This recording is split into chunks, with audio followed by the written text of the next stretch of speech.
The sound of laughter echoed through the dusty market road as Adaeze strutted past, a wrapper tight around her waist and her face shining with confidence. She carried herself like royalty, chin lifted high, ignoring the murmured greetings from women who watched her every move. Nashi again, one woman whispered. Fine girl, but too full of herself. Adaeze smiled faintly, pretending not to hear. She liked that they talked about her. In Obudu-Nta, beauty was her crown, and she wore it proudly. At the palm oil stall, a young man named Ebuka ran toward her, carrying a bunch of fresh plantains. Adaeze, I've been looking for you. My mother says, she waved her hand sharply. Save your words, Ebuka. I'm not here for small boys who spend their days in the sun. Look at your hands, hard like wood. Do you expect me to cook and fetch water for such? Ibuka lowered his eyes, embarrassed, while onlookers shook their heads. Adaeze flipped her hair and walked away, humming a song about queens and palaces. At home, her mother, Mama Neka, sat weaving baskets. My daughter, word has reached me that you insulted Ebuka again. Why can't you be humble? That boy is hardworking and... Mama, please, Adaeze interrupted, rolling her eyes. Do you want me to marry a farmer? Me, Adaeze, the most beautiful girl in Obudu-Nta. I deserve a man who wears perfume, not sweat. Her father, Papa Uzo, sighed deeply from the corner. Beauty fades, my daughter, but a good man's heart does not. Adaeze scoffed. You and Mama don't understand. I meant for something greater. City life, luxury class. You'll see. The next day, as the sun sank low, a clean-shaven man in a crisp shirt arrived at their compound. His name was Mr. Kelechi, the new school teacher. He greeted Adaeze's parents respectfully and turned to her with gentle eyes. I have seen how you carry yourself, Adaeze. You are confident and strong. I wish to take your hand in marriage. Adaeze burst into laughter. A teacher? You earn what? A few thousand a month? What will I eat? Chalk dust? Her mother gasped. Adaeze, mind your tongue. But Adaeze kept laughing. If I must marry, it will be a man of wealth. Someone who drives a car, not a bicycle. Kelechi lowered his head, embarrassed. May you find what you seek, he said quietly and walked away. Her father looked at her long and hard.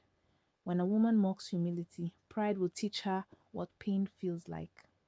But Adaeze waved him off, saying, Papa, the only pain I'll know is from wearing too much gold. That night, she dreamt of herself riding in a big car, waving at villagers who bowed before her. She woke smiling, unaware that the dream was about to become her nightmare. 2 weeks later, a black SUV rolled into Obudu-Nta, its tires stirring clouds of red dust. Every head turned.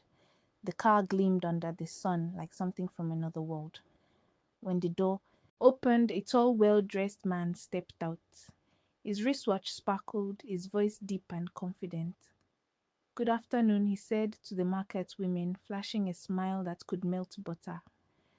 I'm looking for palm wine and someone who can guide me around this beautiful town. Whispers spread fast. He must be from the city, one woman murmured. See how fine he is. And when Adaeze passed by, the man's eyes followed her. He smiled. Beautiful lady, what name do they call you? Adaeze turned, feigning indifference. Adaeze, she said softly. Adaeze, he repeated like it was music. A name fit for a queen. My name is Xander. From that moment, Adaeze's heart belonged to him, or so she thought. He visited often, always bringing expensive gifts, perfumes, silk scarves, even a gold necklace. The villagers watched in awe. The same women who once mocked Adaeze now whispered in envy. Mama Neka tried to warn her. My daughter, people don't just give gifts without reason. We don't know this man.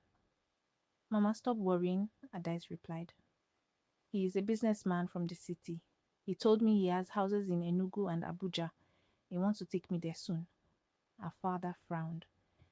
Has he brought his people to see us? Has he told you his family name? Adaeze hissed. You two always spoil good things. Let me live my dream. That evening, Xander came again, leaning on his car door as Adaeze approached. You look troubled, he said.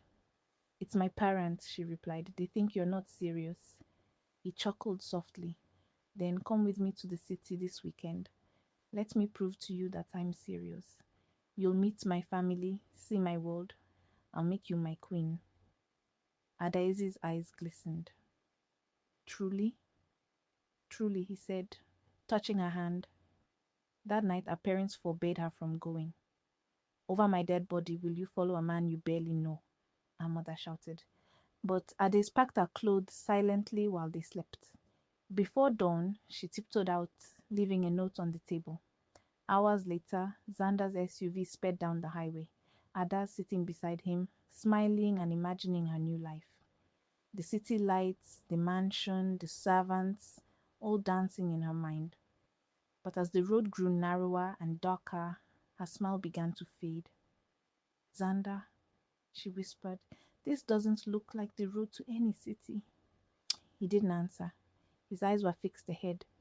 The car turned into a bush path, surrounded by thick trees. Adaeze's heart started pounding. Xander, where are we going? She asked again. He smiled without looking at her. You said you wanted gold, didn't you? Tonight you'll help me find it. Her blood ran cold. Adaeze's heart thudded violently as Xander parked in the middle of nowhere. The night air was heavy, thick with the sound of crickets. A faint fire burned ahead and shadows moved around it. She realized there were other men waiting. Get down, Xander ordered softly, his charm gone. His voice was cold now, deadly. Xander, please, I don't understand, she stammered, trembling. He smirked. You wanted a man of wealth, didn't you? This is where wealth comes from. Every luxury has a price. Two men stepped forward, holding calabashes and a strange-looking knife. Adaeze screamed and tried to run, but one of them grabbed her hair. Hold her still, Xander barked. Tears streamed down her face. Please, I'll do anything. Don't kill me. But the men chanted louder, circling her. She saw the reflection of the knife glint in the firelight, and in that moment, something inside her snapped. With all her strength, she kicked one of them in the knee and dashed into the bush. Branches tore at her clothes, thorns cut her legs, but she didn't stop running. Behind her, voices shouted, torches flared. Catch her! She tripped, rolled down a slope, and hit her head against a stone. Everything went dark. When she woke, it was dawn. A hunter stood over her, spear in hand. Who are you, girl? He asked, shocked at her torn dress and bloodied face. I was taken. Please, help me, she whispered weakly. He carried her back to Obudu-Nta. Her parents wept when they saw her. Her mother hugged her tightly, crying, my daughter, my only child. For days, Adaeze could barely speak. When she finally did, she told everyone what had happened, how greed and pride had blinded her. The whole village gathered, silent, listening. Even those who once envied her looked down in shame. From that day, Adaeze changed. She rose before sunrise, helped her mother at the market, fetched water without complaint. One evening, she met Mr. Kelechi again, teaching children under a mango tree. He smiled kindly. Adaeze said softly, it's good to see you well. She nodded, tears filling her eyes. And it's good to finally see clearly. The narrator's voice softened as the wind carried her story through the village.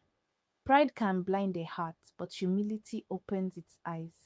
Adaeze learned that beauty without wisdom is a curse, disguised as a crown. So my friends, if this story touched you, don't forget to subscribe, like, and share. Because someone out there needs to hear the lesson of the girl who wanted a golden husband.